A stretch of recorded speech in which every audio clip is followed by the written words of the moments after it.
வணக்கம் சார். வணக்கம்மா. கடக ராசிக்கு ஆவணி மாத பலன்கள் எப்படி இருக்கும் அப்படின்னு சொல்லுங்கள். கடகராசி அப்படின்னு பார்க்கும்போது ராசிநாதன் சந்திரன் எந்த இடத்துலேருந்து இந்த மாதம் தொடங்குது அப்படின்னு பார்க்கும்போது ராசிக்கு 4ஆம் இடமான துலாம் ராசியிலிருந்து தான் இந்த மாதம் தொடங்குது.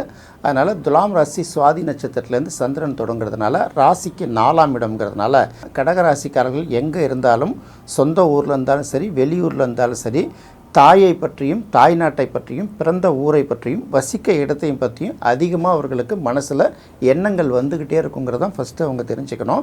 அடுத்தது பார்க்கும்போது சொகுசாக வாழணும் அப்படிங்கிற ஒரு எண்ணம் இருக்கும் இல்லையா. குறைந்தபட்சம் நம்ம சாப்பிட்றதுக்கு அது செலவிடுற நேரம் அப்படின்னு பார்த்தீங்கன்னா அதிகபட்சம் அரை மணி நேரம், 20 நிமிஷம், 10 நிமிஷம், ரொம்ப நேரமாக வெளியில் போய் ஃப்ரெண்ட்ஸோடு சாப்பிட்டா கூட அதிகபட்சம் 1 மணி நேரம் வச்சுக்கிட்டா கூட அதை மைண்டு ஃப்ரீயாக சாப்பிடணும், டென்ஷன் இல்லாமல் சாப்பிடணும் அப்படின்னு நினைப்பாங்க. அதே போல் உறங்கும் நேரத்துலையும் பார்த்திங்கன்னா பெரிய அளவுக்கு டிஸ்டர்பன்ஸ் இல்லாமல் உறங்கணும் அப்படின்னு நினைப்பாங்க. நிறைய பேர் பார்த்திங்கன்னா கொஞ்சம் தான் இருக்கிற ஊரை விட்டு கொஞ்சம் தள்ளி போயிருக்க வேண்டிய ஒரு சூழ்நிலை உருவாகும். அதாவது திடீர் டூர் கூட போயிட்டு வரலாம். அப்படி இல்லைன்னா அதுபோல் அவங்க பிளான் பண்ணிக்கிட்டாங்கன்னா அவங்களுக்கு அது ஒரு ப்ளஸ்ஸாக இருக்கும். கூட இருக்கிறது, அம்மா கூட இருக்கிறதையோ வீட்டில் இருக்கிறதையோ சொந்த ஊரில் இருக்கிறதையோ ஒரு தடவையாவது ஒரு பயணம் போயிட்டு வரும்போது அவர்களுக்கு அது ஒரு நல்ல பலனை கொடுக்கும். ஏன்னா ஜென்ரலாக என்ன சொல்லுவோம், தாயை குறிக்கக்கூடிய கிரகமான சந்திரன் 4ஆம் இடத்திலே இருப்பது ஒரு நல்ல பலனை கொடுக்காதுங்கிறதுனால அது கொஞ்சம் வெளியூருக்கு போயிட்டு வர்றவங்களுக்கோ ஏதாவது ஒரு பயணத்தை முடிச்சுட்டு வர்றவர்களுக்கோ ஒரு நல்ல பலனை கொடுக்கும். எப்படி இருந்தாலும் 4ஆம் இடத்தில் சந்திரன் தொடங்குவது ஓரளவு நல்ல பலனை தான் கொடுக்குங்கிறத முடிவெடுத்துக்கலாம். அடுத்தது ராசிலேயே என்னென்ன கிரகங்கள் இருக்குது அப்படின்னு பார்க்கும்போது ஜென்ம குரு அப்படிங்கிறது ஒரு வகையில் பாக்கியாதிபதி ராசியில் இருக்குது, நல்ல பலனை கொடுக்கும்னு பார்க்குறதா.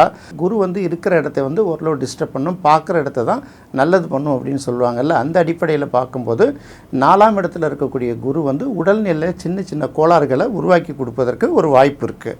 மாதத்தோட தொடக்கத்தில் ராசிலேயே 12ஆம் அதிபதி புதன், இன்னொரு பக்கம் பார்த்திங்கன்னா 3ஆம் அதிபதி புதன், இது ரெண்டும் சேர்ந்து குருவோடு இருக்கிறதுனால கடகராசிக்காரர்களுக்கு பார்த்திங்கன்னா இந்த மாதம் மனதுக்கு பிடித்த பயணங்களோ அல்லது ரொம்ப நாளாக பெண்டிங் வச்சுருந்த பயணங்களையோ நிறைவேற்றுவதற்கான வாய்ப்புகள் அதிகமாக இருக்கும். அடுத்தது இந்த கம்யூனிகேஷன் சம்மந்தப்பட்ட துறைகள் அப்படின்னு சொல்கிறாங்கல்ல, இந்த கம்யூனிகேஷன் சம்மந்தப்பட்ட துறைகளில் தகவல் தொடர்பு துறைகளில் பணியாற்றவர்களுக்கு இந்த மாதம் ஒரு நல்ல பீரியட் அமைப்பதற்கு அதிக வாய்ப்பு இருக்குது. அதே போல் திரவ மருந்துகள் அப்படின்னு சொல்கிறாங்கல்ல, டானிக், மெடிசின், சிறப்புன்னு சொல்கிறாங்கல்ல, இது போன்ற உற்பத்தி துறையிலையோ மார்க்கெட்டிங் துறையிலையோ இருக்கிறவர்களுக்கும் இந்த மாதம் ஒரு நல்ல வருவாயை கொடுக்கும் அப்படிங்கிறத தெரிஞ்சுக்கணும். அடுத்தது 2ஆம் இடத்தில் இருக்கக்கூடிய சூரியன், 2ஆம் அதிபதி தான் சூரியன், அவர் 2ஆம் இடத்துல தான் இருக்கார். அது நல்ல பலனை கொடுக்குமானா கண்டிப்பாக பலனை கொடுக்காது. அதே போல் 2ஆம் இடத்துல சூரியன் கேதுவோட சேர்க்கை பெறுவதால் இது எந்த வகையிலுமே ஒரு நல்ல பலனை கொடுக்காதுல்ல. கண் சம்மந்தப்பட்ட பாதிப்புகள் நிறைய பேருக்கு வருவதற்கு ஒரு வாய்ப்பு இருக்குது. அதனால் கண்ணாடி மாற்றுறவங்க இல்லை ஐ சம்மந்தப்பட்ட கன்சல்டேஷன் எடுத்துக்கணும்னு நினைக்கிறவங்க இந்த மாதம் அதை செஞ்சுக்கிட்டாங்கன்னா அவர்களுக்கு அதுவே ஒரு ப்ளஸ் பாயிண்ட்டு. இன்னொரு பக்கம் இந்த விலை உயர்ந்த ஆடைகள் இதெல்லாம் போட்டிருக்காங்கல்ல, அதில் சின்ன சின்ன டேமேஜ் வருவதற்கு ஒரு வாய்ப்பு இருக்குது. அங்கே பட்டு கிழிஞ்சிடுது இல்லை ஏதாவது கரைப்பட்டுடுது, அதுக்கப்புறம் அதை பார்க்குறப்பெல்லாம் யூஸ் பண்ண முடியாது அப்படிங்கிற மாதிரி இருக்குல்ல. அதுபோல் சட்டை கிழிந்தாலோ இல்லை போட்டுக்க முடியாத அளவுக்கு எங்கேயாவது கரைகள் பட்டாலோ அது அவர்களுக்கான பரிகாரமாக நினச்சிக்கணும். அது ஒரு வகையில் நல்லது தான். சாதாரணமாக நம்ம என்ன சொல்லுவோம், சூரியனுடைய வளர்ச்சியை சிரியனுடைய வெளிச்சத்தை இந்த கேது தடுக்கும். அதனால் கிரகணம்னு சொல்கிறதுனால 2ஆம் இடத்துல இந்த சூரியன் கேதுவோட சேர்க்கை பெற்றிருக்கிறதுனால இது குடும்பத்தில் சின்ன சின்ன ஒரு அண்டர்ஸ்டாண்டிங் இல்லாத ஒரு லைஃப்பை ஏற்படுத்தும். இதுவே வெளியூர் போகிறதுக்கோ இல்லை வெளிநாடு போகிறதுக்கோ இந்த காலகட்டங்களில் ஒரு வாய்ப்பு கிடைச்சாங்கன்னா அவர்களுக்கு இந்த ஒரு பெரிய அளவுக்கு பாதிப்பு இருக்காது. 2ஆம் இடம்ங்கிறதுனால அது ஒரு வகையில் வருவாயில் ஒரு சின்ன சின்ன பாதிப்புகளையும் ஏற்படுத்தும். அதை நம்ம பெருசாக எடுத்துக்க வேணாம், ஏன்னா அடுத்த மாதம் மாறி போயிடும். இதை முக்கியமாக நம்ம கவனிச்சிக்க வேண்டியது கடகராசிக்காரர்கள். அடுத்து கடகராசிக்கு 11ஆம் இடத்துக்கும் 4ஆம் இடத்துக்கும் உரிய கிரகமான சுக்கிரன் 3ஆம் இடத்தில் நீச்சம் பெற்றிருக்கு. ஒரு பக்கம் பார்க்கும்போது பாதகாதிபதி நீச்சம் பெற்று 3ஆம் இடத்தில் இருக்கார். இன்னொரு பக்கம் பார்க்கும்போது 4ஆம் அதிபதி 3ஆம் இடத்துக்கு வந்துட்டுருக்கிறார். இப்போ பார்த்தீங்கன்னா கடகராசிக்கு ஏதாவது ஒரு வகையில் பயணம் இருக்குங்கிறத கண்டிப்பாக 4ஆம் அதிபதி 3ஆம் இடத்துலேருந்து ஒரு பக்கம் உறுதி பண்ணுறாரு. இன்னொரு பக்கம் பார்க்கும்போது இந்த கடகராசிக்கு 11ஆம் அதிபதி பாதகாதிபதி அப்படின்னு சொல்லுவோம். இந்த பாதகாதிபதி நீச்சம் பெற்று 3ஆம் இடத்தில் இருப்பது ஒரு வகையில் சிறப்பு. இந்த சுக்கிரனுக்கு சனியோட பார்வை கிடைப்பது இன்னொரு வகையில் சிறப்புங்கிறதுனால என்னதான் நெருக்கடிகள் பிரச்சனைகள் சிக்கல்கள் வந்தால் கூட ஒரு நெருக்கடிக்கு பிறகும் ஒரு முன்னேற்றம் இருக்கும், ஒரு பாதிப்புக்கு பிறகும் இன்னொரு பலன் இருக்குங்கிறத மட்டும் கடகராசிக்காரர்கள் தெரியலாம். ஏற்கனவே ஜென்ம குருவாக இருக்கிறதுனால அந்த நெருக்கடிகளையும் கடந்து வரக்கூடிய சூழல் அவர்களுக்கு இருக்கிறதுனால இப்போதைக்கு நமக்கு கிடைக்கிற வாய்ப்புகளை எல்லாம் முழுமையாக பயன்படுத்திக்கணும். இதை விட இன்னொரு நல்ல வாய்ப்பு வரும்னு சொல்லிட்டு கிடைக்கக்கூடிய எந்த வாய்ப்புகளையும் நிராகரிக்காமல் கடகராசிக்காரர்கள் இப்போதைக்கு பயன்படுத்திக்கிட்டாங்கன்னா அவர்களுக்கு ஓரளவு நல்ல பலன்கள் கிடைக்கும். என்னதான் போராட்டமான காலகட்டமாக இருந்தாலும் கூட அதையும் கடந்து ஒரு சில விஷயங்களில் மகிழ்ச்சியும் இருக்கும், ஒரு சில விஷயங்களில் சாதனையும் செய்வாங்க அப்படிங்கிறத மட்டும் மனசில் வச்சுக்கிட்டால் போதுமானது. அடுத்து பார்க்கும்போது ராசிக்கு 8ஆம் இடத்தில் ராகு இருக்குது. 8ஆம் இடத்தில் இருக்கக்கூடிய ராகு நல்ல பலனை கொடுக்காது, சின்ன சின்ன வயிறு பிரச்சனைகள் கொடுக்கும்.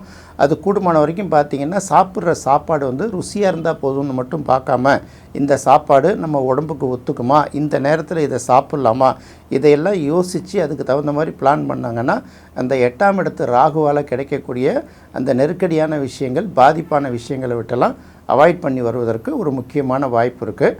அதே போல் மற்ற மொழி மற்ற இனம் நமக்கு தொடர்பில்லாத சில மனிதர்கள் இவர்களோட பழகும்போதும் பேசுவதற்கான வாய்ப்பு கிடைத்தாலும் அவர்கள்ட்ட ரொம்ப எச்சரிக்கையாக இருக்கணும். ஏன்னா அவர்களால் ஒரு சில பாதிப்புகள் வருவதற்கு நமக்கு வாய்ப்பு இருக்குது. இது ஒரு முக்கியமாக அவங்க தெரிஞ்சுக்கணும். அடுத்தது பார்க்கும்போது 9ஆம் இடத்தில் சனி இருக்குது. 9ஆம் இடத்தில் இருக்கக்கூடிய சனி வக்கரமடைந்திருந்தாலும் அதுக்கு ராசியில் இருக்கக்கூடிய குருவோட 9ஆம் பார்வை கிடைப்பதனால கண்டிப்பாக அவர்களுக்கு அதனால் எந்த பாதிப்பும் ஏற்படாது. சனி இது வரைக்கும் செய்ய வேண்டிய கடமைகளில் என்னென்னலாம் பெண்டிங் வச்சுருக்காரோ அது ஏதாவது ஒரு வகையில் ஒரு நெருக்கடியை கொடுத்து அதுக்கப்புறம் அதை பாஸ் பண்ணி விடுறது அப்படின்னு சொல்கிறாங்கல்ல. கடுமையாக எக்ஸாமுக்கு படித்து தானே பாஸ் பண்ணி ஆகணும். சில நேரங்களில் ரொம்ப கஷ்டப்பட்டு படிப்போம், நமக்கு மார்க்கே வராது. போனால் போதும்னு சொல்லிட்டு அலட்சியமாக எழுதிட்டு வரும், அந்த பேப்பர் திருத்துட்டு வரும், மார்க்கை அள்ளி போட்டு விட்டுருவார்ல. அதுபோல் கடகராசிக்கு எதிர்பார்த்த பலன்களை விட எதிர்பார்க்காத சில நல்ல பலன்கள் நடந்து அவர்களை மகிழ்ச்சி ஊட்ட வைக்குங்கிறத தெரிஞ்சுக்கணும். எல்லாவற்றுக்கும் மேலாக ராசிக்கு முழு சுபர் என்று கருதப்படக்கூடிய 5ஆம் இடத்துக்கும் 10ஆம் இடத்துக்கும் உரிய செவ்வாய் 12ஆம் இடத்துல இருக்குது. அது ஒரு நல்ல பலனை கொடுக்காது அப்படிங்கலாம். ஏன்னா 10ஆம் அதிபதி 12ஆம் இடத்துல இருக்கிறது வெளிநாடு போகிறவர்களுக்கு ஒரு நல்ல பலனை கொடுக்கும். அடுத்தது ராசிக்கு அடுத்தது அப்படி பார்க்கும்போது ராசிக்கு 12ஆம் இடத்துல செவ்வாய் இருக்குது, ராசிக்கு 2ஆம் இடத்துல சூரியன் இருக்குது.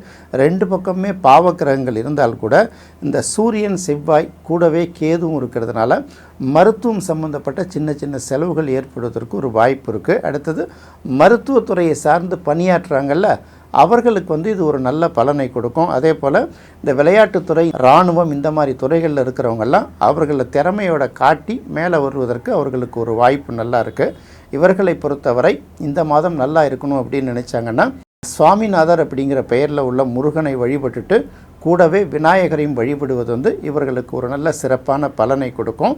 இன்னொரு பக்கம் பார்க்கும்போது சூரியனோட கேது சேர்ந்து இருக்கிறதுனால ஞாயிற்றுக்கிழமைகளில் நாகநாதர் நாகேஸ்வரர் இப்படிங்கிற நாகத்தோட பேர் உள்ள சிவனை வழிபடுவது இவர்களுக்கு ஒரு நல்ல பலனை கொடுக்கும்.